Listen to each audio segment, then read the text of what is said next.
Now, I was listening to Kamala Harris give a rally recently because she doesn't talk to the media. She just talks behind a teleprompter. We're going to take some questions from the media after this, as a matter of fact. She said she's going to tackle the affordability crisis affecting American families on day one.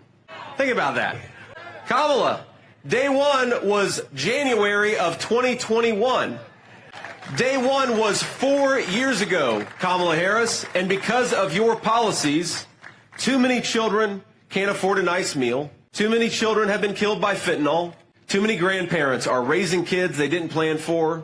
And too many families can't afford a special meal on a Friday night. Prices for everyday things like groceries are still too high. You know it and I know it. You know, when I was Attorney General, I went after price-fixing schemes. And when I am president, it will be a day one priority. We believe in a future where we lower the cost of living for America's families so they have a chance not just to get by, but to get ahead, We believe in a future where we lower the cost of living for America's families. Under Kamala Harris, gas prices are up 50%. And I know we're a trucking company. You think truckers benefit when gas prices go up 50%? No. And neither do the people who depend on truckers, which is every single one of us. Housing costs have doubled. Grocery prices are up 21%. A record number of Americans are working multiple jobs. And I happen to believe in a simple principle that if you work hard and play by the rules, you ought to be able to afford a good life in the country your parents and grandparents built. Isn't that simple? Now, the housing market is the least affordable it's ever been. Mortgage rates have doubled, and that's thanks to Kamala Harris' spending policies.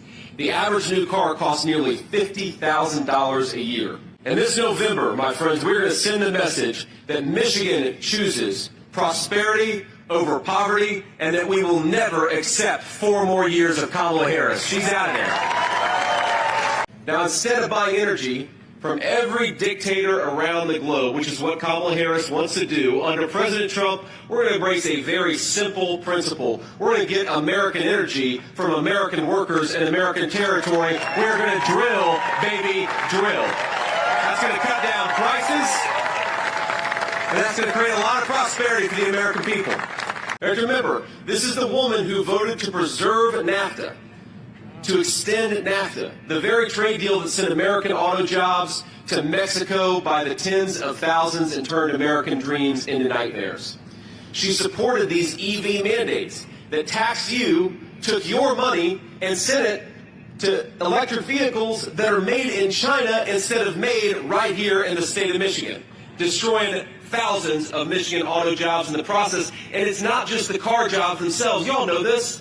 It's the carburetors, it's the transmissions, it's the people who are making the components. They are the ones who suffer when Kamala Harris sends your tax dollars to Chinese-made cars. Well, Kamala Harris now is standing here in Michigan asking us for a promotion. I think it's time to say to Kamala Harris, no thank you, you are fired.